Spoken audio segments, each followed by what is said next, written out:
அணுவுக்குள் அணுவாக அகிலமங்கம் கரந்தம் பரந்தம் நிறைந்தும் இருக்கின்ற பரம்பொருளை பணிந்து உலகமங்கம் பரந்து வாழ்கின்ற டான் டிவியினுடைய தமிழ் சொந்தங்கள் அனைவருக்கும் இனிய தமிழ் வணக்கங்கள். பேசு பொருளால் கருத்துக்களை வாதக்களமாக்கி உங்களுடைய செவிக்கு விருந்தளிக்கின்ற டான் டிவியினுடைய பட்டிமண்டப நிகழ்வினூடாக உங்கள் அனைவரையும் சந்திப்பதில் இனிவில் தமிழ்ச்சங்க சமூகத்தினராகிய நாங்கள் பெருமகிழ்வடைகின்றோம். எங்களுடைய தமிழ்ச்சங்க பட்டிமன்ற அணி சமூகம் சார்ந்த விடயங்கள், இலக்கியம் சார்ந்த விடயங்கள் என பல விடயங்களை பேசுபொருளாக்கி உங்களுக்குரியதான கருத்துக்கு விருந்தளித்து மகிழ்ந்து கொண்டிருக்கின்ற இந்த நிலையிலே இன்றைய இந்த பட்டிமண்டபமும் எங்களுடைய வாழ்க்கையுடன் இணைந்த ஒரு பொருளை இன்றைய பேசுபொருளாக கொண்டு நகர்த்த இருக்கின்றது. இந்த உலக இயக்கத்திலே இயற்கையின் வழியில் அதனுடைய பிறப்பு, அதனுடைய நடப்பு என அத்தனையும் பயணித்துக் கொண்டிருக்கின்றது. அந்த பயணத்திலே அன்பு என்பது தவிர்க்க முடியாத ஒரு அடையாளம். உயிர் இயற்கை புணர்தல், இயற்கை பிறப்பிலே பயணித்துக் கொண்டிருக்கின்ற அதனுடைய பாதையிலே அன்பு இணைப்பு, அன்பின் வலியது உயர்நிலை என்கின்ற அந்த பாதையிலே பயணம் என்பது தவிர்க்க முடியாத ஒரு அடையாளமாக தொடர்ந்து கொண்டிருக்கின்றது. அது சைவத்திலே அன்பே சிவம் என அடையாளப்படுத்தப்படுகின்றது. அன்பும் அரணமுடைத்தாயின் இல்வாழ்க்கை பண்பும் பயணம் அது என்று வள்ளுவ பெருந்தகை எங்களுக்கு சொல்வது போல ஒருவனுடைய வாழ்க்கையிலே அந்த அன்பு அரணாகிய இரண்டு நிலையிலே பயணிக்க வேண்டும் என்று சொல்லி அதனுடைய வாழ்க்கை பாதையை எங்களுக்கு கற்றுத்தருகின்றது. அன்புடைய நெஞ்சம் கலந்தால் போல அவனுடைய வாழ்க்கை இணைந்திருக்க வேண்டும் என்று சொல்லி எங்களுக்கு சங்க இலக்கியங்கள் கற்றுத்தருகின்றன. இதனையும் தாண்டி அந்த அன்பினுடைய பிணைப்பிலே கம்பராமாயணத்திலே அண்ணலும் நோக்கினால் அவளும் நோக்கினாள் என்று அந்த ஒற்றை வார்த்தையிலே ராமனுக்கும் சீதைக்கும் இடையிலான தொடர இருக்கின்ற வாழ்க்கை பந்தத்தை முடிச்சு விட்டு செல்லுகின்றார். இதுவே இங்கே திரை இசைக்குள் வருகின்ற பொழுது வைரமுத்து சொல்லி செல்வார், நறுமுகையே நறுமுகையே நீ ஒரு வார்த்தை கேளாய். இந்த இணைப்பிலே பயணிக்கின்ற யதார்த்த வாழ்க்கையிலும் ஒவ்வொரு மனிதனுக்குள்ளும் புகுந்திருக்கின்ற அன்பு அவனுடைய காதலாக, அவனுடைய பக்தியாக, அவனுடைய தாய்மையாக, அவனுடைய பாசமாக வாழ்க்கையை கொண்டு நடத்துகின்ற கருவியாக இணைந்திருக்கின்றது. அவனுடைய செயலிலே, அவனுடைய வாழ்க்கை ஓட்டத்திலே, அவனுடைய கல்வியிலே, அவனுடைய இலட்சியத்திலே இந்த அன்பு பரிமாற்ற பாதையிலே அவனுடைய பயணம் தொடர்ந்து கொண்டிருக்கின்றது. இந்த தொடர்ச்சியிலே காதல், இணைகள், அவர்களுடைய குடும்பம், காதலன் காதலி என்கின்ற நிலை, இளைஞர் பருவத்திலே அவர்களுடைய வாழ்க்கையிலே ஏற்படுத்துகின்ற அந்த துடிப்பு, உணர்ச்சிகளும் உள்ள இருக்கின்ற ஹோமோன்களினுடைய வெளிப்பாடுகளும் உணர்வுகளால் பிணைக்கப்பட்டு இந்த உலகத்தை கொண்டு நடத்துகின்ற இணைகளை இணைத்து அவர்களுடைய வாழ்க்கை இன்பங்களை ருசிக்க செய்கின்ற ஒரு அரிய மருந்தாக அங்கே ஆண் பெண் பிணைப்பிலே அவர்களுடைய கைகளிலே வழங்கப்படுகின்றது. அந்த அரிய பொருளை, அந்த இன்ப உணர்வை ருசிக்கின்ற, அதிலே இணைந்து மகிழ்ந்திருக்கின்ற, இணைய இருக்கின்றவர்கள் எப்படி வாழ வேண்டும் என்று எங்களுக்கு மிகச்சிறப்பாக வகுத்து சொல்லியிருப்பவர் திருவள்ளுவர். வள்ளுவ பெருந்தகை வாழ்க்கைக்குரியதான விடயங்களை வகுத்து சொல்லுகின்ற பொழுது காதல் சிறப்புரைத்தல் என்ற அந்த அதிகாரத்திலே காதலனுடைய சிறப்பு என்ன, காதலன் காதலி அல்லது கணவன் மனைவி என்கின்ற அந்த பிணைப்பிலே அந்த காதல் எப்படி இருக்க வேண்டும், அவர்களுடைய வாழ்க்கை எப்படி இருக்க வேண்டும், அந்த காதல், அந்த காதலோடு இணைந்த அன்பு பரிமாற்றம், உடலியல் இணைப்பு, ஓர் உயிர் ஈருடு உடல், அங்கே அந்த முத்த பரிமாற்றம் என்று சொல்லுகின்ற அத்தனையும் அப்படி இணைந்திருக்கின்றது. ஒரு சினிமா பாடல் அழகாக சொல்லி இருக்கும், முதல் காதல் முதல் முத்தம் என்றும் மறக்காதது. அதுபோல அவர்களுடைய வாழ்க்கை பிணைப்பு எப்படி இருக்க வேண்டும் என்பதை திருவள்ளுவர் கோர்த்து சொல்லுகின்றார். அந்த கோர்த்து சொன்ன விடயங்களை எங்களுடைய பட்டிமன்ற அணியினர் அவர்கள் வகுத்து தங்களுடைய வாத திறமையினால் வள்ளுவர் அங்கே காதல் சிறப்புரைத்தல் என்கின்ற அதிகாரத்திலே கூறுகின்ற விடயங்கள் இணைகள் வாழ்வில் இறுதி வரை தொடர்கின்றதா அல்லது இடையில் மறைகின்றதா என்பதை இன்றைய இந்த வாதத்தினுடைய வாத பொருளாக பேசு பொருளாக கொண்டு வந்து சேர்க்க இருக்கின்றார்கள். அந்த வகையிலே வள்ளுவன் 10 குறளிலும் சொன்ன விடயங்களை அவர்கள் பகுத்து ஆராய்ந்து அது இன்றைய நிலையிலே எப்படி இருக்கின்றது என்கின்ற தன்மையை தங்களுடைய வாத ஓட்டத்திலே உங்களுடைய செவிக்கு விருந்தாக படைக்க இருக்கின்றார்கள். அந்த வாதத்தினை இன்றைய இந்த நிலையிலே இன்றைய சூழலிலே காதல் சிறப்புரைத்தல் கூறுகின்ற விடயங்கள் இணைகளினுடைய வாழ்வில் இறுதி வரை தொடர்கின்றது என்கின்ற அணி சார்பாக வாதத்தை ஆரம்பித்து வைப்பதற்காக ஆசிரியர் இனவை சுகந்தி அவர்கள் வருகின்றார். வாருங்கள். எல்லாம் வல்ல சிவப்பரம்பருடைய திருவருளை நெஞ்சிருத்தி பட்டிமன்ற தலைமைக்கும் என் அணியினருக்கும் எதிரணியினருக்கும் இன்றைய பட்டிமன்றத்தை கண்டு தரிசித்துக் கொண்டிருக்கின்ற டான் டிவி சொந்தங்களுக்கும் எனது இனிய இந்நேர வணக்கத்தினை தெரிவித்து, இனிவை தமிழ்ச்சங்கம் களம் காணுகின்ற பட்டிமன்றங்களில் சற்று இலக்கியம் சார்ந்து சிந்திக்கின்ற வகையிலான ஒரு தலைப்பிலே இன்றைய பட்டிமன்றத்தில் பேச இருக்கின்றோம். அந்த வகையில் வள்ளுவர் உரைத்த காதல் சிறப்பு இணைகளிடத்தில் இன்றும் தொடர்கிறதா இல்லையா என்கின்ற தலைப்பிலே வாதம் செய்ய வந்திருக்கிறோம். இதில் எங்களுடைய தரப்பினுடைய வாதம், வள்ளுவன் உரைத்த காதல் சிறப்பு இணைகளிடத்திலேயே இன்றும் தொடர்கிறது என்றதாக அமைகிறது. இந்த காதல் சிறப்பு உரைத்தல் என்கின்ற அதிகாரத்தின் குறட்பாக்களை மையமாக வைத்து எங்களுடைய வாதத்தினை நகர்த்தி செல்வதற்காக வந்திருக்கிறோம். அந்த வகையிலே காதல் சிறப்புரைத்தல் என்பது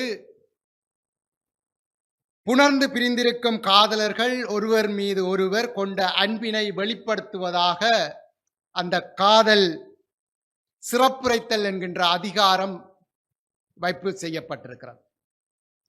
இதிலே அந்த அதிகாரத்தில் வருகின்ற முதலாவது குறள்பாவில் சொல்லப்படுகிறது, பாலோடு தேன் கலந்து பனிமொழி பால் எயிறு ஊறிய நீர். இந்த குறட்பாவிற்கு ஊடாக சொல்லப்படுகின்ற விடயம், மென்மையாய் பேசுகின்ற என்னவளினுடைய தூய பற்களில் சுரக்கும் உமிழ்நீர் பாலோடு தேன் கலந்த சுவையுடையது என்று வள்ளுவர் சொல்கிறார். இதற்கு ஊடாக வள்ளுவர் சுட்டிக்காட்ட விளைவது காதலர்களிடையே பரிமாறுகின்ற அந்த முத்தம். இந்த முத்தம் என்பது அன்பினுடைய வெளிப்பாடாகவும் அந்த அன்பினுடைய அன்பு பரிமாற்றம் அந்த உணர்வினை பரிமாறுகின்ற தன்மையிலேயுமே அமைந்து செல்லும். காதலர்களுக்கு மட்டும் அந்த முத்தம் அன்பு பரிமாற்றத்துக்கானதாக இல்லை. இன்னும் சற்று அந்த முத்தத்தினுடைய சிறப்பினை நோக்குகின்ற பொழுது, தாய் பிள்ளைக்கு, கணவன் மனைவி, நண்பர்களுக்கிடையிலான பரிசம் இப்படியும் பார்க்க முடியும். ஆனாலும் இங்கே வள்ளுவர் குறிப்பிடுகின்றது காதலர்களுக்கிடையிலான முத்த பரிமாற்றம், அதனுடைய சிறப்பையும் சொல்கிறார். இன்றும் நாங்கள் எங்களுடைய அன்பினை வெளிப்படுத்துவதற்காக முத்தங்களை பரிமாறிக்கொள்கிறோம். அடுத்ததாக வள்ளுவர் குறிப்பிடுகின்ற 2வது குறள், அந்த அதிகாரத்திலே வருகின்ற 2வது குறள்பாவிலே, உடம்போடு உயிரிடை என்ன மற்ற என்ன மடந்தையோடு எம்மிடை நட்பு. இந்த குறளுடைய சிறப்பு என்னவென்றால், இந்த உறவு, இந்த பாடலிலே காதலர்களுக்கும் இடையிலான உறவு எப்படி இருக்கிறது என்று சொன்னால், உடலுக்கும் உயிருக்குமான உறவாக இருக்கிறது. உடல், உயிரற்ற உடல் இயங்க முடியாது. உயிரும் உடலும் சேருகின்ற பொழுதே அது மேன்மை அடையும். அதனுடைய இயங்கு நிலை உயிர்ப்புள்ளதாக இருக்கும். இவ்வாறுதான் காதலனும் காதலியும், நீ காதலனோ அல்லது காதலியோ கூறுகின்ற கூற்றாக இதனை எடுத்துக்கொள்ளலாம். எப்படி என்றால், நீ இல்லையேல் நான் இல்லை, நான் இல்லையேல் நீ இல்லை என்கின்ற தன்மையிலே பார்க்க முடியும். இதற்கு இன்னொரு இலக்கியங்கள் வாயிலாக சொல்வதாக இருந்தால், சங்க இலக்கியத்திலே குறுந்தொகையிலே ஒரு பாடல், செம்புல பெயர் நீர் போல அன்புடை நெஞ்சம்தான் கலந்ததுவே. செம்புலம் செந்நிலத்திலே விழுந்த நீர் அதனுடைய நிறத்தோடு எவ்வாறு கலந்ததோ அது போலவே உன்னோடு நான் கலந்திருக்கிறேன் என்கின்ற சிறப்பு, அந்த உடலும் உயிரும் எவ்வாறு இணைந்து சிறப்பு பெறுகின்றது, மேன்மை அடைகின்றது என்கின்ற தன்மையிலே இங்கே பார்க்கின்றோம். இன்றைக்கும் காதலர்களிடையேயான நட்பு இவ்வாறு தான் இருக்கிறது. நீ இல்லை நான் இல்லை என்ற முடிவில் சில இடங்களில் இந்த சமகாலத்தில் எடுத்து நோக்குகின்ற பொழுது இந்த காதலர்களுக்கிடையிலே இருக்கின்ற அந்த உறவு நிலை சில இடங்களில் சமூக ரீதியாக, குடும்ப ரீதியாக அல்லது ஏனைய சமயம் சார்ந்தோ அல்லது இவ்வாறான நிலைகளிலே பிரிவு ஏற்படுகின்ற பொழுது இந்த காதலர்கள் உயிரை மாய்க்கின்ற அளவுக்கு செல்கின்றார்கள் என்றால், அந்த காதலுடைய சிறப்பு நீ இல்லையே நான் இல்லை என்கின்ற அந்த தன்மையிலே அவர்கள் தெளிவாகவும் உறுதியாகவும் இருந்திருக்கிறார்கள் என்று சொல்ல முடியும். அடுத்த குறட்பா, கருமணியின் பாவாயினி போதாயாம் என்ற குறட்பாவில் இந்த தன்னுடைய கண்ணில் தன்னுடைய காதலியினுடைய இருப்பிடத்தை அமைக்க வேண்டும் என்று காதலன் விரும்புகிறார். என்னுடைய கண்ணின் மணியில் என் காதலி இருக்க வேண்டும், அவளை சிறைப்படுத்த வேண்டும் என்று நினைக்கிறார். அதுதான் அவளுக்கு ஏற்ற இருப்பிடமாக இருக்கும் என்பது காதலுடைய எண்ணமாகவும் விருப்பமாகவும் இருக்கிறது. இன்றைய நிலையிலும் இவ்வாறான காதலர்களை நாங்கள் கண்டு கொண்டிருக்கிறோம். காதல் உயிர்ப்புடன் இருக்கிறது, வாழ்ந்து கொண்டிருக்கிறது. அதனால் தான் இன்றும் இணைகள் சந்தோஷமாகவும் அன்பு பரிமாற்றத்தினூடாக குடும்பம் அவர்களை சார்ந்தோர் என்று எல்லோரும் மகிழ்வாகவும் இருக்கின்றார்கள் என்று சொல்லி நல்ல வாய்ப்புக்கு நன்றி பாராட்டி விடைபெற்று அமைகின்றேன். நன்றி, வணக்கம். காதற் சிறப்புரைத்தலில் கூறுகின்ற விடயங்களில் முத்தம், உடலும் உயிரும் கண்ணிமை போல் இருத்தல் என்கின்ற 3 விடயங்களை இவர் அங்கே பேசு பொருளாக்கி இருக்கின்றார். ஆண்டாள் கற்பூரம் நாருமோ கமலப்பூ நாருமோ திருப்பவள செவ்வாய்தான் தித்திக்குமோ என்று அங்கே கண்ணனுடைய முத்தச் சிறப்பினை எடுத்துச் சொல்லுவார். கன்னத்தில் முத்தமிட்டால் உள்ளந்தான் கல்வரி கொள்ளுதடி என்கின்றான் பாரதி. நெத்தி வகுடில் இட்ட முத்தங்களினூடாக மறைந்து போன கணவன் மனைவிக்கு இடையிலான சண்டைகள் எத்தனையோ. இப்படியாக குடும்பங்களுடைய வாழ்விலே முத்தத்தினுடைய செல்வாக்கு இருக்கின்றது. அங்கே உடல் உயிர் இணைப்பிலே கணவன் மனைவியினுடைய வாழ்க்கை அங்கே 50 ஆண்டுகள் 60 ஆண்டுகளை தாண்டி அவர்களுடைய பொன்விழா மணிவிழா திருமண நிகழ்வுகளும் கொண்டாடப்படுவதிலும் அவர்களுடைய உடல் உயிர் இணைப்பு அங்கே இருக்கின்றது. உன்னோடு நான் இருந்த ஒவ்வொரு மணித்துளியும் மரணப்படுக்கையிலும் மறக்காது கண்மணி என்கின்றார் வைரமுத்து.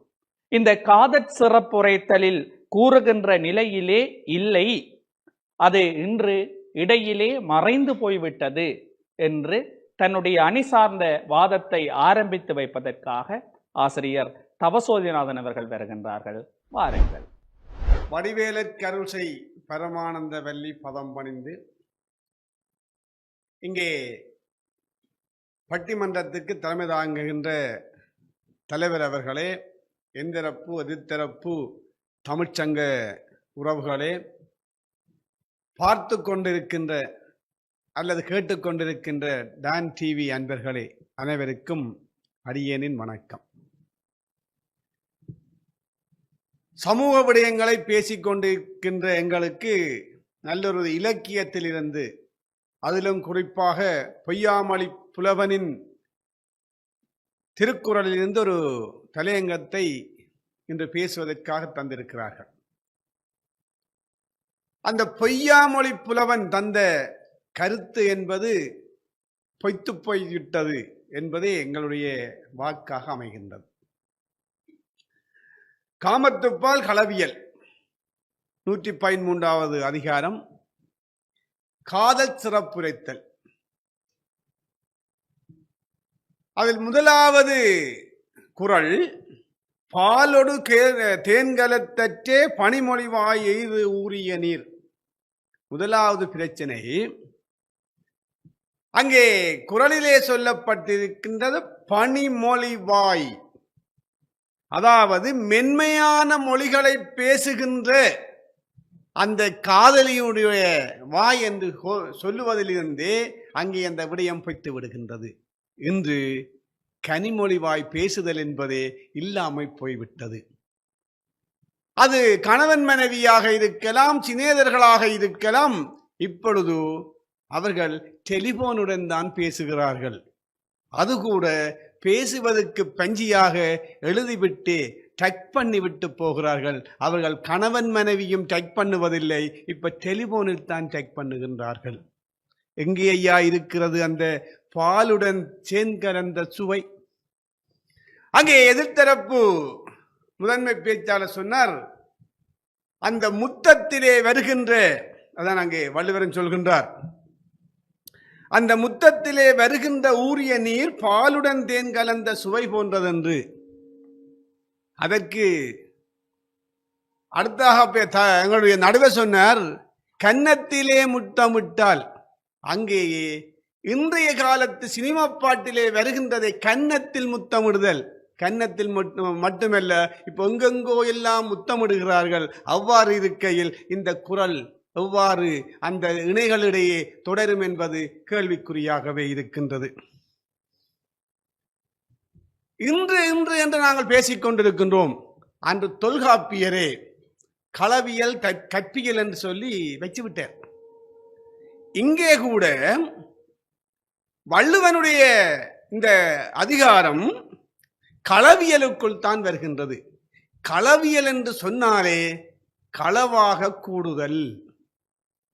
இன்னொன்று இயற்கை புணர்ச்சி பற்றி அங்கே பாடுகிறார்கள். இயற்கை புணர்ச்சிக்கு இது சரிவரெல்லாம் அவன் தெரிந்துதான் வள்ளுவன் இதனை களவியலுக்குள் வைத்திருக்கின்றான். களவியல் என்று வருகின்ற பொழுதே நிம்மதியான கூடல் இல்லாது போய்விடுகின்றது. அது களவு இயல் என்னும் ஒரு வகையிலே வந்தால் சரி. நீங்கள் சொல்லுவது போல அங்கே முத்தத்தில் ஊறிய நீர் இப்பொழுது தேன் கலந்து வராது, லிப்டிக் கலந்துதான் வரும்.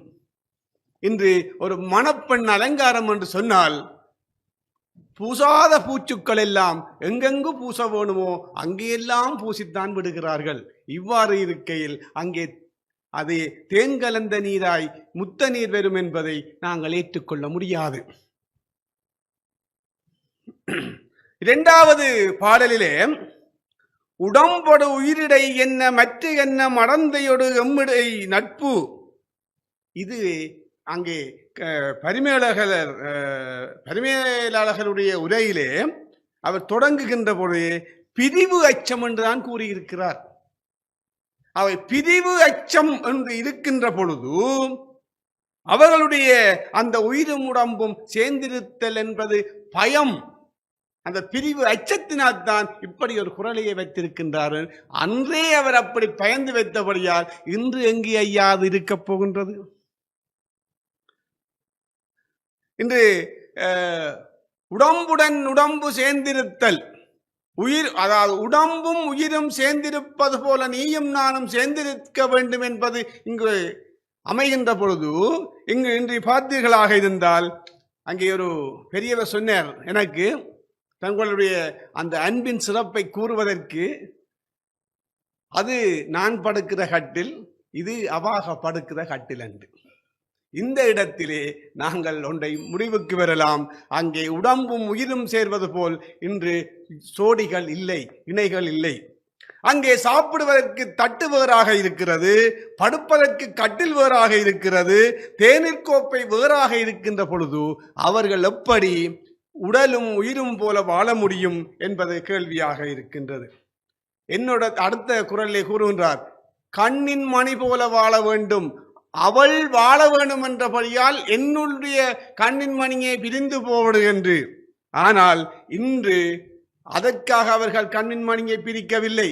டிவி பார்ப்பதற்கும் தொலைபேசி பார்ப்பதற்கும் கண்ணுக்குள் அவற்றை வைத்துக் கொண்டிருக்கிறார்களே ஒழிய கணவன் மனைவியையோ மனைவி கணவனையோ கண்ணுக்குள் வைத்திருக்கவில்லை. ஆகவே நிறைவாக நாங்கள் கூறக்கூடியது, அந்த வள்ளுவன் கூறுகின்ற காரச்சிறப்பிலே கூறுகின்ற கருத்துக்களுக்கு அமைய இணைகள் இன்று இறுதி வரை இணையவில்லை என்று கூறி வாய்ப்புக்கு நன்றி கூறி விடைபெறுகின்றேன். நன்றி, வணக்கம். பாலோடு தேன் கலந்த கனிமொழிகள். இன்று கனிமொழி பேசுகின்றவர்களும் இல்லை. அதை தாண்டி பேச்சு மொழி குறைந்து சட்டிங்கும் டேட்டிங்கும் என்று காலங்கழிகின்ற நிலை.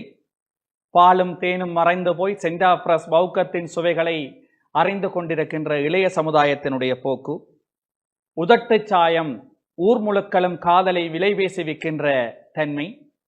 இதை தாண்டி உடலும் உயிரும் என்கின்ற நிலை. இன்றைய யதார்த்த வாழ்க்கையிலே ஹார்ட் அட்டாக்கிலும் ஆக்சிடென்டிலும் இடையிலே வாழ்க்கை தொலைகிறதை போல அவர்களுடைய உடலும் உயிரும் என்கின்ற காதல் வாழ்க்கையிலும் இடையிலேயே கட்டறந்து போகிற நிலையிலேயே இருக்கின்றது. இப்படி இருக்கின்ற பொழுது அந்த பிணைப்பு எப்படி இறுதி வரை தொடர்கின்றது என்பதாக அங்கே வகுக்கப்பட்ட 3 குறள்களையும் கொண்டு தன்னுடைய இன்றைய வாழ்க்கை நிலையினுடைய போக்கை சொல்லி இருக்கின்றார். இப்படி இருக்கின்ற பொழுது காதற் சிறப்புரைத்தல் அதிகாரத்திலே தொடர்ந்து வருகின்ற குறட்பாக்களிலே சொல்லப்பட்டிருக்கின்ற விடயங்கள் இணைகளினுடைய வாழ்க்கையில் அவர்களுடைய வாழ்வின் இறுதி வரை இன்றும் தொடர்ந்து கொண்டிருக்கின்றது என்று வாதிடுவதற்காக அந்த அணியினுடைய 2வது பேச்சாளர் சமூக சேவையாளர் உதயகுமார் அவர்கள் வருகின்றார். வாருங்கள்.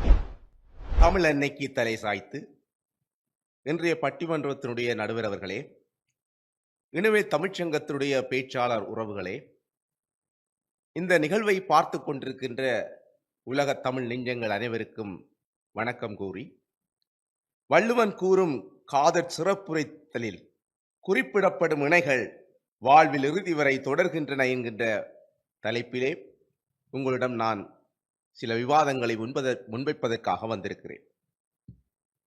எதிரணியினுடைய பேச்சாளர் கூறி சென்றார் இன்றைய நிலைமைகளை. சங்க காலத்திலும் கூட இந்த அன்பினுடைய வெளிப்பாடும் அதனுள்ளே கள்வர்களுடைய நிலைமைகளும் சங்ககாலத்திலிருந்தே எங்களுடைய இலக்கியங்களிலே அங்கங்கே புகுத்தப்பட்டிருக்கிறது. எங்களுடைய வாழ்வியலில் கூட இன்றும் கூட பொருளாதார ரீதியாக திருடர்கள் இருப்பது போல காதலிலும் இருக்கிறார்கள். ஆனால் அது பெரும்பான்மை அல்ல. நான் ஏற்கனவே சொன்னது போல சில இப்படியான எதிர்மறையான விடயங்கள் 5% அல்லது 10% இருக்கும். ஆனால் இன்றைய உலகியல் வாழ்க்கையை நாங்கள் எடுத்து பார்க்கிற பொழுது இந்த வள்ளுவன் கூறிய இந்த காதல் சிறப்புகள் இன்று வரை தொடர்கின்றன என்பதே ஆணித்தரமான உண்மை. அந்த வகையிலேதான் இன்றைய உலகியல் வாழ்க்கை இயங்கிக் கொண்டிருக்கிறது. இன்று உலகம் இயங்கிக் கொண்டிருக்கிறது. வாழ்தல் உயிர்க்கு அண்ணல், ஆயிலை சாதல் அதற்கு அண்ணல் நீங்கும் இடத்து என்று வள்ளுவர் தன்னுடைய பாவிலே இதை குறிப்பிடுகிறார். ஆராய்ந்து அணிகலங்களை அணிந்து இவள் கூடும்போது உயிர்க்கு வாழ்வு போன்றவள், பிரியும் போது சாவு போன்றவள். இதை நாங்கள் இன்றைய காலத்திலே பெரும்பாலான கவிஞர்கள், ஈழத்து கவிஞர்களானாலும் சரி, தமிழ்நாட்டு கவிஞர்களானாலும் சரி, இந்த விடயங்களை மிக தாராளமாக தங்களுடைய இலக்கிய படைப்புகளிலே படைத்திருக்கிறார்கள். இந்த ஆய்ந்து தேர்ந்து இதிலே அணிகலங்கள் என்று சொல்லப்படுவது ஆராய்ந்து தேர்ந்த அரிய பண்புகளை அணிகலங்களாக கொண்டவள் என்று கலைஞர் கருணாநிதி தன்னுடைய பொருளிலே கூறுகிறார். வாழும் காலத்தில் வேற்றுமையின்றி வழி நிற்றலும், சாகும் காலத்தில் வருத்தம் செய்தலும் என்று பரிமேலழகர் தன்னுடைய உரையிலே கூறுகிறார். இது உண்மை. இன்றைக்கு எத்தனையோ குடும்பங்கள் வாழ்ந்து கொண்டு கணவனோ மனைவியோ சில வேளைகளிலே நோய்வாய்ப்பட்டு இறக்கின்ற பொழுது அந்த பிரிவை தாங்க முடியாமல் சொற்ப வேளையில் அல்ல சொற்ப காலத்தில் அவர்களும் தங்களுடைய உயிரை, தங்களை அறியாமலே உயிரை விடுகின்ற நிலைமைகள் இன்றும் நாங்கள் கண்கூடாக காண்கிறோம். எனக்கு தெரிந்த ஒரு கணவன் மனைவி மனைவி இறந்து மரணப்படுக்கை அவளுடைய வீட்டிலே அவர் மரணப்படுக்கையிலே கிடக்கின்ற பொழுது முதல் நாள் மனைவி இறக்கிறாள். அடுத்த நாள் காலை தன்னுடைய காலை கடனை முடிப்பதற்காக மனசலகூடத்துக்குள்ளே சென்ற பொழுது அதிலே விழுந்து அவரும் இறந்து விடுகிறார். இதுபோல எத்தனையோ விடயங்கள் இன்றும் நடந்து கொண்டிருக்கின்றன. இதைத்தான் இந்த கால கவிஞனும் வைரமுத்து அவர்கள் உயிரே உயிரே வந்து என்னோடு கலந்து விடு என்று மிக அழகாக சொல்லியிருக்கிறார். இதுபோல 5வது குறட்பாவிலே உள்ளுவன்மன் யான் மறப்பின் மறப்பு அறியேன் உள்ளமார் கண்ணால் குணம். இந்த குறளிலே கண்ணால் இதிலே இருந்துதான் வைரமுத்து ஆண்பாற்றொல்லை தேடி இருப்பார் போலும். கண்ணாளனே போர் செய்யும் பண்புகளை உடைய இவளுடைய பண்புகளை யான் மறந்தால் பிறகு நினைக்க முடியும், ஆனால் ஒருபோதும் மறந்ததில்லையே என்று 3ஆம் வரதராஜன் அவர்கள் தன்னுடைய உரையிலே குறிப்பிடுகிறார். அதாவது ஒளி கொண்ட கண்களை உடைய காதலியின் பண்புகளை நினைப்பதே இல்லை. காரணம், அவற்றை மறந்தால் அல்லவா நினைப்பதற்கு. நான் மறந்தால் தானே ஐயா அதை நினைக்க வேணும், அதை நினைத்துக் கொண்டே இருக்கிறேன். அதுதான் மிக அழகாக, நினைக்க தெரிந்த மனமே உனக்கு மறக்க தெரியாதா, இந்த கண்கள் வழியாலே உன்னுடைய எண்ணங்களை நான் நினைத்து வைத்திருக்கிறேன், நினைக்க தெரிந்த மனத்துக்கு மறக்க தெரியாதா என்று மிக அழகாக கவிஞர் கண்ணதாசன் உரைத்தார். இன்றும் நாங்கள் இதை கண்கூடாக கண்டு கொண்டிருக்கிறோம். நான் என்னுடைய காப்போதர உயர்தர பரீட்சையை கோட்டு விட்டது அதனால்தான். புத்தகத்தை படிக்க தூக்கினால் காதலியின் உருவம் அந்த புத்தகத்திலே நீக்கும். இதுதான் காதல். அதுபோல கண்ணுள்ளின் போர்க்கார் மன்னிக்கவும் கண்ணுள்ளின் போகார் இமைப்பின் பருகுறார் நுண்ணியர் எம் காதலவர் என்கிறது 6வது குறள். எம் காதலர் எம் கண்களில் இருந்து போக மாட்டார், கண்ணை மூடி இமைத்தாலும் அதனால் வருந்த மாட்டார், அவர் அவ்வளவு நுட்பமானவர். உண்ணும் போதும் உறங்கும் போதும் இன்றைக்கு தன்னுடைய காதலனை தேடுகிற காதலியையும் காதலியை தேடுகிற காதலனையும் நாங்கள் எங்களுடைய வாழ்வியை இன்றைய காலத்திலே கண்டு கொண்டிருக்கிறோம். அதனால்தான் இன்றைக்கு உலகம் இயங்கிக் கொண்டிருக்கிறது, உலகம் வாழ்ந்து கொண்டிருக்கிறது, காதல் வாழ்ந்து கொண்டிருக்கிறது என்று கூறி வாய்ப்புக்கு நன்றி கூறி விடைபெறுகிறேன். நன்றி, வணக்கம். காதற் சிறப்புரைத்தல் கூடுகின்ற இணைப்பு தொடர்கின்றது அவர்களுடைய வாழ்க்கையினுடைய இறுதி வரை என்ற அடிப்படையிலே நீங்கள் சொல்வது போல காலாகாலமாக சில காதற் கயவர்கள் இருக்கின்றார்கள், அவர்களை மறந்து விடுங்கள் என்று ஆரம்பித்தார். உயிர் பிரியா காதல், பிரிந்தால் வருந்துகின்ற காதல். பாரதி சொன்னது போல காதல் காதல் காதல் காதல் போயில் சாதல் சாதல் சாதல் என்ற நிலையிலே வருந்தி இருக்கின்ற காதலினுடைய நிலை. முப்பொழுதும் உன் கற்பனைகள் என காதலன் காதலி கணவன் மனைவியினுடைய நினைவிலேயே வாழ்ந்து கொண்டிருக்கின்றவர்களுடைய வாழ்க்கையினால் என்றும் அவர்களுடைய வாழ்க்கையினுடைய இறுதி வரை அந்த காதல் அவர்களுடைய இணைகளினுடைய வாழ்க்கையிலே காதல் சிறப்புரைத்தல் இருந்து கொண்டிருக்கின்றது என்கிறார். இல்லை, இந்த நீங்கள் சொன்ன குறள்களின் அடிப்படையில் பார்க்கின்ற பொழுது இன்றைய காலத்திலே அந்த நிலை இல்லை என்று தன்னுடைய அணி சார்ந்த கருத்துக்களை எடுத்து கூறுவதற்காக ஊடகவியலாளர் வட்சங்கன் அவர்கள் வருகின்றார். வாருங்கள். எல்லாம் வல்ல எம்பெருமானை வேண்டிக் கொண்டு எந்தரப்புக்கும் எதிர்த்தரப்புக்கும் பட்டிமன்ற தலைமைக்கும் டான் தொலைக்காட்சி வாயிலாக எங்களுடைய பட்டிமன்றத்தை கண்டு கொண்டிருக்கும் நேயர்களுக்கும் இந்நேர வணக்கங்களை கூறிக்கொண்டு, வள்ளுவன் கூறும் காதல் சிறப்புரைத்தலில் குறிப்பிடப்படும் இணைகள் வாழ்வில் இடையில் மறைகின்றன என்னும் தலைப்பிலே விவாதிக்க நான் வருகை தந்திருக்கின்றேன். காதல் சிறப்புரைத்தல் என்னும் இந்த அதிகாரத்திலே வள்ளுவர் பெருமான் காதலன் காதலி இருவரும் தம் காதலின் மிகுதியை கூறும் இடமாக, அதன் சிறப்பை கூறும் இடமாக இந்த அதிகாரத்தை எடுத்து சொல்லி இருக்கின்றார். உலகில் சிறப்பு மிக்கதே அதிகம் விரும்பப்படும்.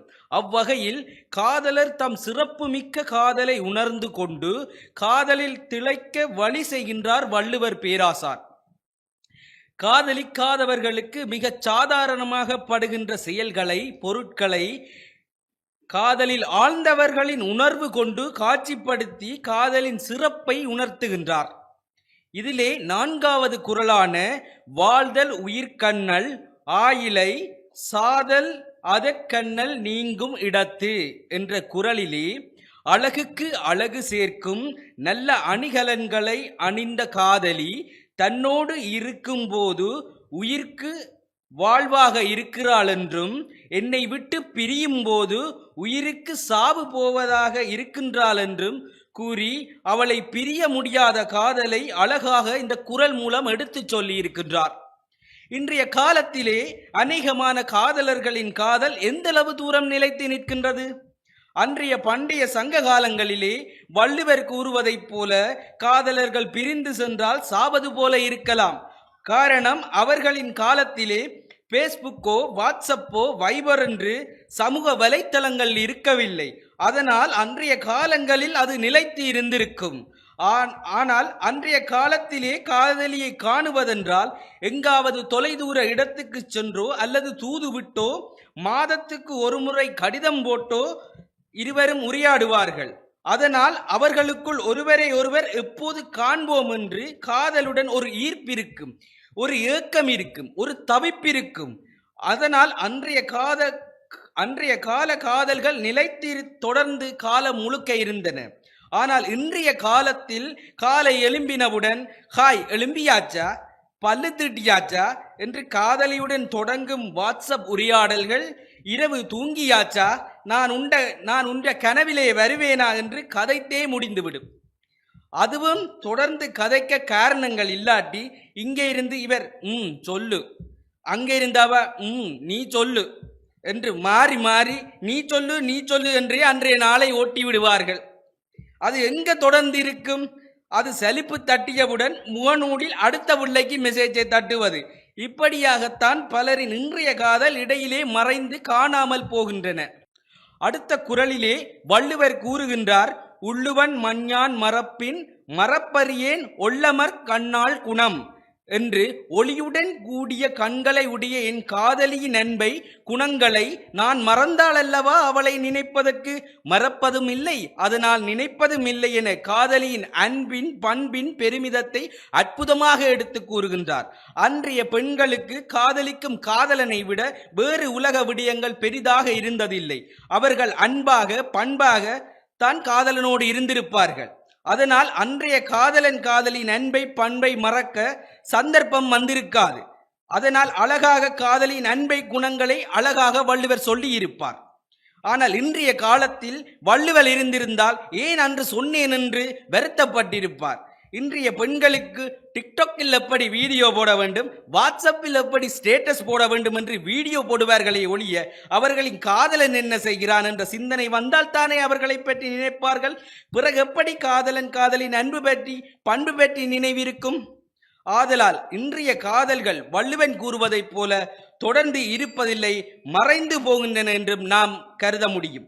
அடுத்து, கண்ணுனில் போகார் இமைப்பின் பருகுவரா நுண்ணியரும் காதலவர் என்னும் குறள் வழியிலே நுட்பமான தன் காதலனின் அன்பை அவன் தன்னை விட்டு பிரியமாட்டான் என்ற உறுதியை தன் தோழிக்கு உணர்த்துகிறாள் வள்ளுவனின் காதல் மனைவி. நுண்மையான அன்புடைய என் காதலர் எப்போதும் என் நினைவிலேயே இருக்கிறார், அதனால் எப்போதும் அவரையே பார்த்து கொண்டு இருக்கிறேன் என அவரை நான் காண்பதை இமைப்பொழுதும் கூட மறந்ததில்லை என்கிறார். இன்றைய பெண்களுக்கு பொழுதுபோக்க நிறைய விடயங்கள், பல்வேறுபட்ட மனிதர்களையும் சந்திக்கின்ற காரணங்கள் இருப்பதால் காதலன் இருப்பதையே மறந்து விடுகிறார்கள். முக அலங்காரங்கள், சிகை அலங்காரங்கள் செய்வதை விட காதலன் ஒன்றும் முக்கியமாக அவர்களுக்கு தெரிவதே இல்லை. காதலனும் ஒரே நேரத்தில் பல பெண்களுடன் அரட்டையடிப்பதால் இவன் தொடர்ந்து நம்மளோடு இருப்பானா என்றே பல பெண்களுக்கு சந்தேகம் ஏற்பட்டு விட்டது. பிறகு எப்படி காதலிக்கு இடையில் விட்டு பிரிய மாட்டான் என்ற நம்பிக்கை வரும்? ஆக இன்றைய காலத்து காதலர்கள் வள்ளுவன் காலத்து காதலை போல காலத்துக்கும் இருக்காமல் இடையிலே விட்டு செல்லக்கூடிய வாய்ப்புகள் இருப்பதாக கூறி இந்த பட்டிமன்றத்துக்கு எனக்கு வாய்ப்பு தந்தமைக்கு நன்றி கூறி விடைபெறுகிறேன். நன்றி, வணக்கம். உயிராய் இணைந்திருந்த காதல்களில் இன்றைய போக்கில் இருக்கும் வரை உயிர் போனால் மயிர் என்கின்ற நிலை. காதல் செட்டிங்கில் அப்புறம் என்ன சொல்லு 4 வார்த்தைகளால் இன்பாக்ஸ் நிரம்புகின்றதான நிலையிலே இன்றைய இணைகளினுடைய துர்ப்பாக்கியம். போனால் போகட்டும் போடா, இந்த பூமியில காதலிக்க ஒரே பெண்ணா இருக்கடா என்கின்றதான தன்மையில் வாழ்க்கையில் இருக்கின்ற நிலை. கண்மணியால் கண்ணுக்குள் இருக்கின்ற காதலனை இன்று கேன்போனில் லொக் ஸ்கிரீனிலும் ஹோம் ஸ்கிரீனிலும் விட்டுவிட்டு எப்போதும் காதலன் கேன்போனுக்குள் இருக்கின்றார் என்கின்ற தன்மையில் வாழ்கின்ற சூழல். இப்படி இருக்கின்ற நிலையிலே அவர்களுடைய வாழ்க்கை இன்றைக்கு காதற் சிறப்புரையின் வழியில் அப்படி தொடர்கின்றது என்பதாக அவருடைய வாதம் தொடர்ந்திருக்கின்றது. இந்த தன்மையில் வள்ளுவருடைய காதற் சிறப்புரைத்தல் அதிகாரத்தினுடைய இறுதி பகுதி, இறுதி குரட்பாக்களினூடாக சொல்லப்படுகின்ற விடயங்களினுடைய அடிப்படையிலே அவர்களுடைய வாழ்க்கை போக்கு இறுதி வரை தொடர்ந்திருக்கின்றது என்கின்ற வாதத்தை முன்வைப்பதற்காக ஆசிரியர் இனுவில் வாகீசன் அவர்கள் வருகின்றார். வாருங்கள். தாய் தமிழை வணங்கி டான் டிவி சொந்தங்களுக்கும் எனவே தமிழ்ச்சங்க உறவுகளுக்கும் என் இனிய வணக்கம். வள்ளுவர் கூறுகின்ற காதல் சிறப்புரைத்தல் இன்றும் தொடர்கின்றது என்ற வகையிலே எந்தரப்பு வாதங்களை முன்வைக்கலாம் என முனைகிறேன். இவர்கள் கூறியதிலிருந்து எனது நண்பர் ஒருவர் தனது ஓட்டோகிராஃபில் எழுதிய வரிதான் எனக்கு ஞாபகம் பெறுகிறது. தனது காதலிக்கு அவர் எழுதி கொடுக்கின்றார். நீ கருத்த கண்ணாடிக்கு வெளியிலே நின்று என்னை பார்க்கின்றாய், நான் கருத்த கண்ணாடிக்கு உள்ளே நின்று பார்க்கிறேன். இவ்வாறுதான் இருக்கின்றது இவர்களுடைய நிலை. நாங்கள் கருத்த கண்ணாடிக்குள்ளே நின்று பார்க்கின்றோம், இவர்கள் வெளியிலே நின்று பார்க்கிறார்கள். ஒன்று தெரியாதுதான். விரும்பியோ விரும்பாமலோ இன்றும் இல்லறங்கள் அறமாகவும் இருந்து கொண்டிருக்கின்றது என்று சொன்னால் அது வள்ளுவன் வழியில் காதல் சிறப்புரைத்தல் இன்றும் இணையிலையில் தொடர்கின்றது என்பதே அர்த்தமாக இருக்கின்றது. எங்களுடைய பாட்டி ஒருவர் இருக்கின்றார். அவர் இன்றும் கண்ணாடி பார்ப்பதில்லை, முகத்துக்கு முகப்பூச்சு பூசுவதில்லை, முகத்திற்கு சவற்காரம் கூட போடுவதில்லை. இன்றும் அவர் அவ்வாறு இருப்பதற்கான காரணம் என்னவென்றால் தன்னுடைய கணவனுக்கு தன்னுடைய அழகு போதுமானது, தான் அதை வேறு ஒருவருக்கும் அந்த அழகை மினுக்கி காட்ட தேவையில்லை என்று இன்றும் 90 வயதிலும் அந்த பாட்டி இருக்கின்றார் என்று சொன்னால் அந்த இல்லறம் என்பது அந்த வள்ளுவன் வழியிலே அவர்கள் வாழ்ந்து கொண்டிருக்கிறார் என்பதே இங்கு யதார்த்தமானது. அதே போலத்தான் இந்த விசாக்காக காத்திருக்கின்ற ஒரு பெண் ஒருவர் தனது கணவனுக்கு ஒரு கவிதை எழுதுகின்றார். மைதீட்டும் விழிகளில் நீ இருப்பதால் நான் மைதீட்டவில்லை, நீ மறைந்து விடுவாயோ என்று. இதைத்தான் வள்ளுவனும் கூறுகின்றான். கண்ணுளார் காதலவராக கண்ணும் எழுதேம் கெரப்பா கரைந்து. காதலர் கண்ணுக்குள்ளேயே இருக்கிற காரணத்தால் மைதீட்டினால் எங்கே மறைத்து விட போகிறாரோ என பயந்து நான் மைதீட்டாமல் இருக்கின்றேன். அந்த மைதீட்டினா காதலர் மறைந்து விடுவாராம், அதனால் அவன் மைதீட்டாமல் இருக்கிறான் என்ற சிந்தனை இன்றும் இல்லறத்தில் இருக்கின்ற பெண்களிடம் இருக்கின்றது என்று சொன்னால் அந்த வள்ளுவன் கூறிய அந்த வாழ்க்கை சிறப்பு அந்த இணையிலிகளிடம் தொடர்கின்றதே என்பதே எங்களுடைய வாதமாக இருக்கின்றது. அடுத்ததாக இந்த தற்பொழுது வருகின்ற சில விடயங்கள் இளைஞர்களுடைய கவிதைகளிலே மிக சிறப்பாக இருக்கின்றது. நாங்கள் ஆராய்ந்து பார்த்தால், நான் ஐஸ்கிரீம் குடிப்பதில்லை, உனக்கு குளிரும் என்பதால் நீ என் நெஞ்சுக்குள் இருக்கிறாய். நான் சுடுதண்ணி குடிப்பதில்லை, நீ என் நெஞ்சுக்குள் இருப்பதால் உனக்கு சுட்டு விடும் என்பதால்.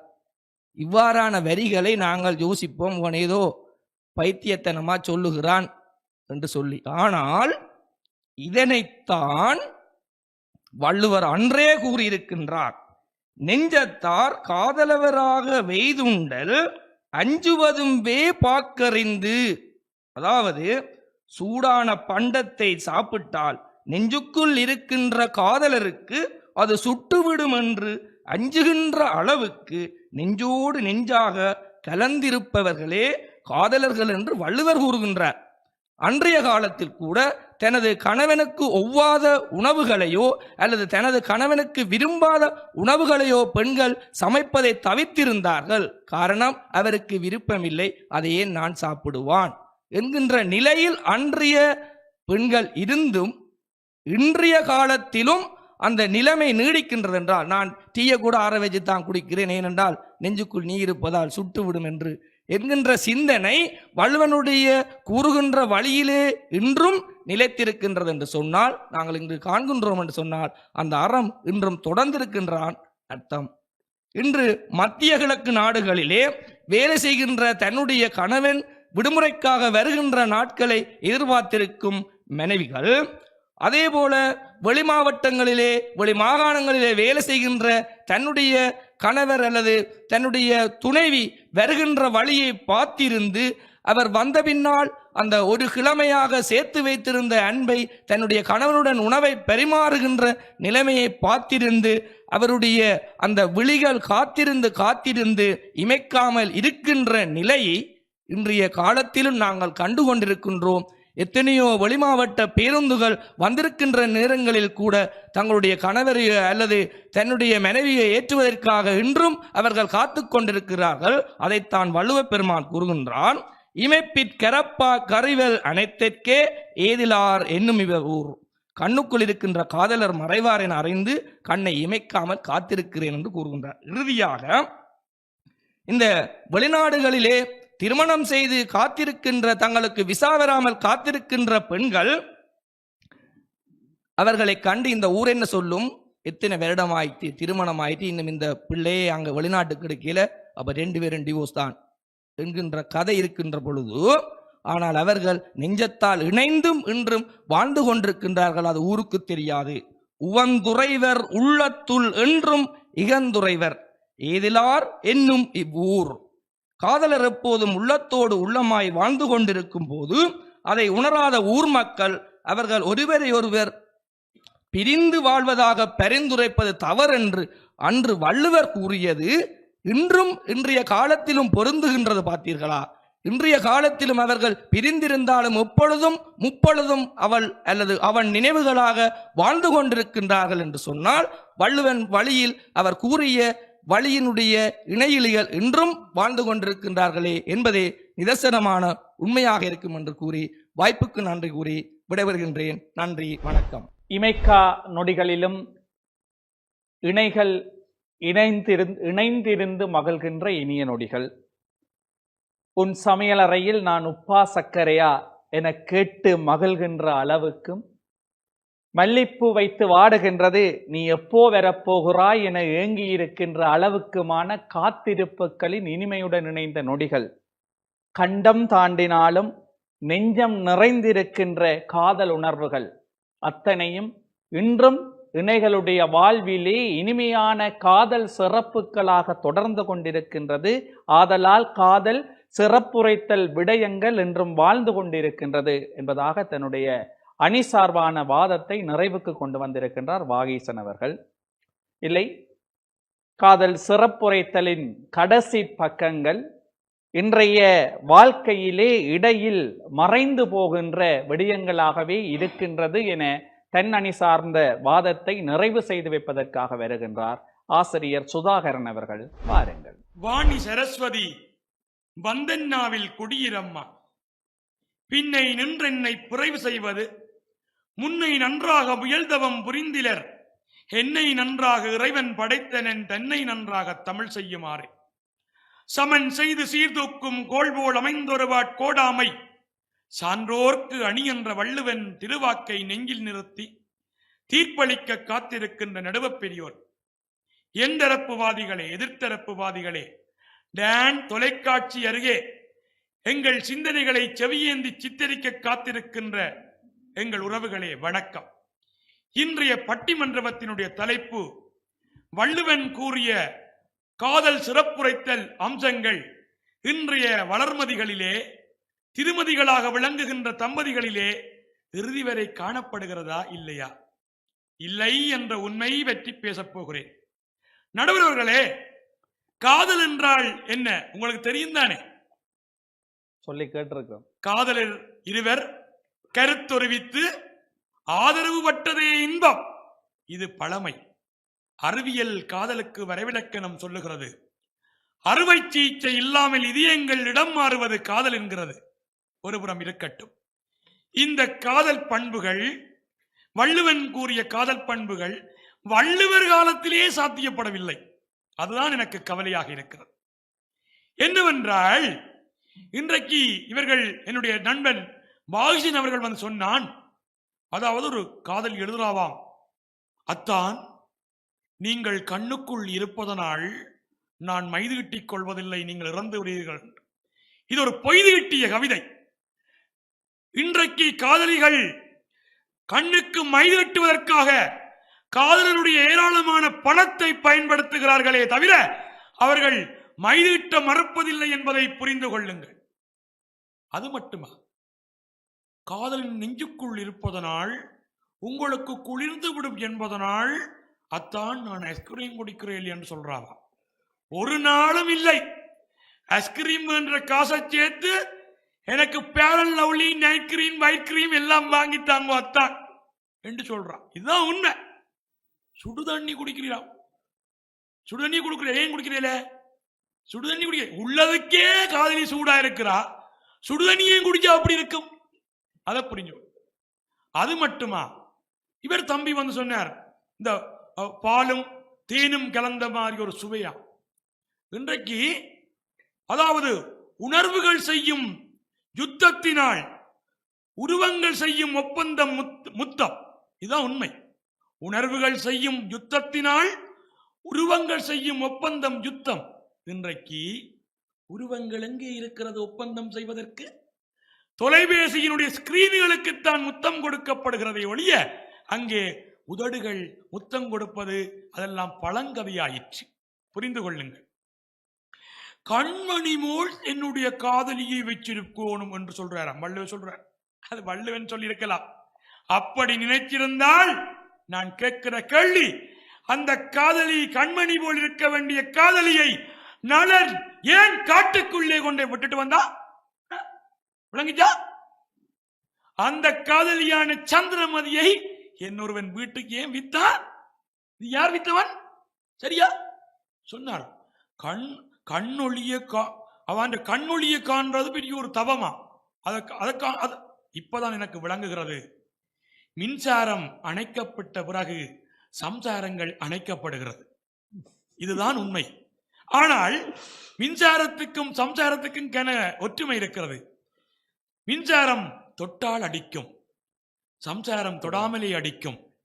இரண்டுமே என்ன செய்யும்? வில்லை கொண்டு வரும். இதை புரிந்து கொள்ளுங்கள். ஆகவே இந்த கண்மணியை கண்ணொழியை காண்றது இதெல்லாம் ஒரு கதை இல்லையா? இந்த காலத்தில் இதெல்லாம் பொருத்தமே கிடையாது. அது மட்டுமா சொன்னான் தம்பி. சொன்னான், காதலன் வருகிற வழியை பார்த்து கொண்டிருப்பினவா. ஆனா உண்மையை சொன்னான் என்றால், அரவன் மத்திய கிழக்கு நாடுகள் இருந்து வர காதலனை கண்டுட்டான். அப்பா ஒற்றுக்கொள்ளாமைக்கு தலைமை சொல்லிக்கிறேன், ஒற்றுக்கொள்ளாமே அவன் தங்களோட அன்பை பொழிவினவன். அங்கிருந்து கொண்டு வர பாதாம்பருப்பு, பேரிச்சம்பளம் எல்லாத்தையும் வாங்கி சாப்பிட்டு ஒற்றுக்கொள்ளாம அன்பை பொழிவினோம். இதா வள்ளுவன் சொன்னான். இதா வள்ளுவன் சொன்ன காதல் உரைத்தல் சிறப்பு. இன்றைக்கு இல்லையா? இன்றைக்கு இல்லை. எவர்கள் சொன்னார்கள், அதாவது ஒரு காதலனும் காதலியும் நெருங்கி இருந்தாலும் சமூகம் அதை புளியாப்பாக்குதான். அவைக்கு தெரியாத அம்பிய நெருக்கமா இருக்கணும். ஏடி இன்றைக்கு நான் விராட்டிக்கும் நான் உங்க விராட்டியும் பரவாயில்லையப்பா, நீங்க உழைச்சி அனுப்புங்கோ என்று சொல்றாங்க. யார்? இங்க இருக்கிற காதலிகள். என்ன சொல்றாங்க?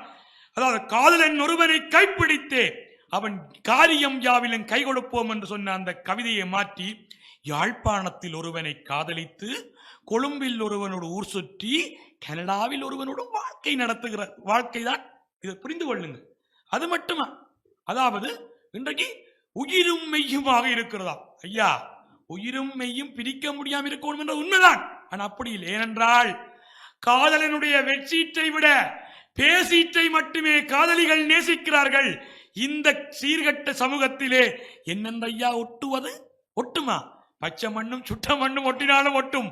ஆனால் இந்த வள்ளுவன் கூறிய இந்த காதல் சிறப்புரைத்தல் தற்காலத்தில் பொருந்தவில்லை, அது அன்று முதல் பொருந்தவில்லை இல்லை என்று கூறி எதிர்காலத்தில் பொருந்தினால் நாங்கள் மீண்டும் ஒரு முறை பிறந்து காதல் செய்ய வேண்டும் என்று வாய்ப்புக்கு நன்றி கூறி விடைபெறுகிறேன். நன்றி, வணக்கம். இன்றைய இணைகளினுடைய வாழ்க்கை எப்படி இருக்கின்றது என்று சொன்னால், கண்ணுக்கு மையலக என்பார்கள்.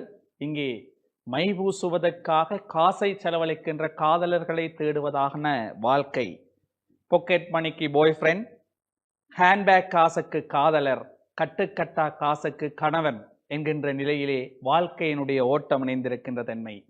மின்சாரம் சம்சாரம் இரண்டும் அடிப்பதும் பில் கட்டுவதும் வாழ்க்கையில் இயல்பு என்கின்ற தொடர்ச்சியினுடைய போக்கு. ஆசை 60 நாள், மோகம் 30 நாள் என்பார்கள். காத்திருப்புகள், கணவன் வந்ததும் இருக்கின்ற சந்தோஷங்கள் எல்லாம் 90 நாட்களில் தொலைந்து போகின்ற மாயமாக இருக்கின்றது என்பதாக தன்னுடைய அணி சார்ந்த வாதத்தை நிறைவுக்கு கொண்டு வந்திருக்கின்றார். இப்பொழுது 2 பகுதியினரும் தங்களுடைய அணி சார்ந்ததான வாதங்களை இங்கே நிறைவுக்கு கொண்டு வந்திருக்கின்றார்கள். வள்ளுவன் காதற் சிறப்புரைத்தல் என்கின்ற அந்த பகுதியிலே சொன்ன விடயங்கள் இங்கே பேசு பொருளாக அந்த குறளை எடுத்துக்காட்டி கருத்தை சொல்லி 2 அணி பேச்சாளர்களும் தங்களுடைய வாதங்களை வள்ளுவரோடு இணைந்தும் அதை சார்ந்த இன்றைய நடைமுறைகளோடும் கொண்டு நகர்த்தி இருக்கின்றார்கள். சொன்ன விடயங்களிலே சில முத்தாய்ப்பான விடயங்களை நாங்கள் கருவாக எடுத்துக்கொள்ளுகின்ற பொழுது, முத்தம் உடம்பும் உயிருமாய் இணைந்திருத்தல், கண்ணாய் கண்மணியாய் போற்றுதல், இந்த 3 நிலைகளிலே பார்க்கின்ற பொழுது இங்கே காதலினுடைய அடையாளமாக அன்பு பரிமாற்றத்தினுடைய மிக முக்கியமான ஊடகமாக இருக்கின்ற முத்தம் அன்பு வெளிப்பாடாக என்றும் இருக்க வேண்டும். இருக்கின்ற பொழுது அது காதலினுடைய அழியா சின்னமாக அவர்களுடைய வாழ்க்கையிலே தொடர்ந்து இருக்கும். அங்கே ஆரம்பத்திலே சொன்னது போல கணவன் மனைவிக்கிடையிலே ஏற்படுகின்ற ஊடலை தீர்த்து வைக்கின்ற ஒரு அருமருந்தாக முத்தம் அங்கே அவர்களுடைய வாழ்க்கை பயணத்தை கொண்டு நடத்தி இருக்கின்றது. அங்கே கட்டுப்பிடி வைத்தியம் என்று சொல்லி ஒரு திரைப்படத்திலே கூறப்பட்டது போல அரவணைப்பும் முத்தமும் இணைகளினுடைய வாழ்க்கையிலே என்றும் இணைந்திருக்க வேண்டிய 2 விடயங்கள். இந்த விடயங்கள் இன்று காமத்தை நாடி செல்லுகின்ற இணைகளினுடைய வாழ்க்கையிலே அதற்காகத்தான் காதல் என்று சொல்லி பார்க்கின்ற பொழுது அது கேள்விக்குறியாகின்றது. உடம்பும் உயிருமாயிருத்தல், நீ இன்றி நான் இல்லை என்கின்ற நிலை வெற்று வார்த்தைகளாக வாழ்கின்ற பொழுது, அல்லது குறுகிய நேர சந்தோஷத்துக்காக இன்றைக்கு அங்கே சட்பாக்ஸ் இடங்களை நிரப்புகின்றது போல ஒற்றை வார்த்தைகள் போல குறுகிய நேர சந்தோஷங்களுக்காக அவை இருந்தால் அவை அவர்களுடைய வாழ்க்கையில் தொடராது. ஆகவே உடம்பும் உயிரும் என்கின்ற நிலையிலே அவர்கள் வாழ்க்கை முழுவதும் பயணிப்பதற்கு தங்களை தயார்படுத்த வேண்டும். எங்களுடைய தமிழர் வாழ்வியலிலே இருத்தல், காத்திருத்தல், கற்பிணறை கோட்பாடை ஒன்றை வகுத்திருக்கின்றது என்று சொல்லி சொன்னால் அவர்கள் புரிந்துணர்விலே இணைந்து இருந்து வாழ வேண்டும் என்பதற்காகத்தான் வள்ளுவன் அந்த கோட்பாட்டை எங்களுக்கு வகுத்திருக்கின்றான். அங்கே சேர்தலும் பிரிதலும் அங்கே வாழ்தலுக்கும் சார்தலுக்கும் நிகராக வள்ளுவன் ஒப்பிடுகின்றான். சேர்கின்ற பொழுது உயிர் உடலோடு இணைந்து உயிர் பெற்றதாக உணர்கின்ற இணைகள் பிரிகின்ற பொழுது அவர்கள் உயிர் பிரிந்ததாக வாடிவிடுகின்றார்கள். இவர்கள் சொன்னது போல இன்றைய நிலையிலே பிரிந்து சென்றால் உடனே அடுத்த காதலிக்கோ அடுத்த கேர்ள் ஃப்ரெண்டுக்கோ போன் போடுகின்ற அல்லது பாய் ஃப்ரெண்டையோ கூப்பிடுகின்ற நிலையிலே வாழ்வார்களாக இருந்தால் அவர்களுடைய மனதிலே உண்மைத்தன்மை இல்லை. ஆனாலும் உண்மை காதலர்கள் அந்த நிலையிலே தொடர்ந்து தங்களுடைய வாழ்க்கையிலே உடலும் உயிருமாய் சேர்தலும் பிரிதலுமாகிய இன்பத்தில் திளைத்து தங்களுடைய வாழ்க்கையை வாழ்ந்து கொண்டிருக்கின்றார்கள். ஆடை அணிகலன்கள் காதலனுடைய கணவனுடைய பிரிவினால் ஏற்படுகின்ற மெலிவினால் கலன்று விழும் என்று சொல்லி இலக்கியங்கள் சொல்லுகின்ற பாடங்கள் பிரிவை தாங்காது மெலிந்து போகிறாய், ஏன் மெலிகிறாய், ஏன் மெலிகிறாய் என்கின்ற ஊராரின் கேள்விக்கு பதில் சொல்ல முடியாத பெண்களினுடைய வாழ்க்கையிலே அந்த சேர்தலும் பிரிதலும் எங்களுக்கு கற்றுத்தருகின்றது. அதை தாண்டி என்றும் நிலைத்திருத்தல், என்றும் நினைத்திருத்தல், முப்பொழுதும் காதலன் காதலியினுடைய சிந்தனையிலேயே வாழ்ந்திருத்தல், இமைக்கா நொடிகளிலும் இமைக்கும் நொடிகளிலும் காதலோடே வாழ்ந்திருத்தல் என்கின்ற வள்ளுவருடைய கருத்து நிலைப்பாட்டிலே உண்மையாக இன்றைய வாழ்க்கை இந்த ஓட்டத்திலே தொழிலை தேடி, பணத்தை தேடி, உறவுகளை தேடி, உயிர் பயத்துக்காக இன்றைக்கு தேசம் விட்டு கண்டம் விட்டு தாண்டி இருக்கின்ற உறவுகள், அங்கே செல்ல முடியாத நிலையிலே இருக்கின்ற இங்கே மனைவி கணவன் என்கின்ற உறவு நிலைப்பாடு, அதே போல உள்நாட்டிலும் வேறு மாவட்டங்களிலே தொழில் நிமித்தமாக பிரிந்திருக்கின்றவர்களுடைய வாழ்க்கையிலே அவர்களை வாழ வைத்துக் கொண்டிருப்பது அந்த நினைவுகள். கணவன் மனைவியினுடைய நினைவில் இந்த நேரத்திலே என்னுடைய கணவன் அங்கு என்ன செய்து கொண்டிருப்பான், இந்த நேரத்திலே என்னுடைய மனைவி என்ன செய்து கொண்டிருப்பாள் என்கின்ற சிந்தனையிலே அவர்களுக்காக நான் என்ன செய்ய வேண்டும் என்கின்ற வாய்ப்புகளிலே அந்த காதல், வள்ளுவன் சொன்ன காதல் சிறப்புரைத்தலினுடைய விடயங்கள் வாழ்ந்து கொண்டிருக்கின்றது. மாறாக கணவன் இல்லை, மனைவி இல்லை. அங்கே இடைக்கால திரைப்படத்திலே ஒன்றிலே வருவதை அந்த ஒற்றை பிரபலமான நகைச்சுவை வார்த்தை, என் பொண்டாட்டி ஊருக்கு போயிட்டார் என்று சொல்லி கொண்டாடத் துடிக்கின்ற அல்லது கொண்டாடி மகிழ்கின்றவர்களுடைய வாழ்க்கையிலே அது அங்கே மறக்கப்பட்டிருக்கலாம். அவர்களும் தங்களுடைய வாழ்க்கையிலே மாற்ற வேண்டும். இணைகள் என்கின்ற நிலை தனியே அன்றில் பறவைகளுக்கும் அன்னப்பட்சிகளுக்கும் வாழ்க்கையிலே இணைந்த மான்களுக்குமாக மட்டும் எங்களுடைய வாழ்க்கையை வரையறுக்கவில்லை. அத்தனையும் தாண்டி ஆறறிவு படைத்து இன்றைக்கு அடுத்த அறிவு யுகத்திலே பயணித்துக் கொண்டிருக்கின்ற மனித குலம் காதலின் வழியிலே தான் பயணிக்கப் போகின்றது. அதனுடைய பயணப்பாதை வள்ளுவன் என்றோ சொன்ன காதல் சிறப்புரைத்தலை அந்த அறிவு வெடிப்பிலே புகுத்தி கொண்டு வந்து புதிய யுகத்திலும் புதிய மனிதனாய் ஆனாலும் மாறா காதல் என்புடன் பயணிக்கின்ற பொழுது அவர்களுடைய வாழ்க்கை பயணத்தின் இறுதி வரை அந்த அன்பும் காதலும் என்றும் நிலைத்திருக்கும். உங்களுடைய வாழ்க்கையிலும் அன்புடனும் காதலுடனும் என்றும் இணைகள் பிரியாது இணைந்து வாழ்ந்து மகிழ்ந்திருக்க வேண்டும் என கேட்டு இந்த பட்டிமன்றத்தை நிறைவுக்கு கொண்டு வருகின்றோம். நன்றி, வணக்கம்.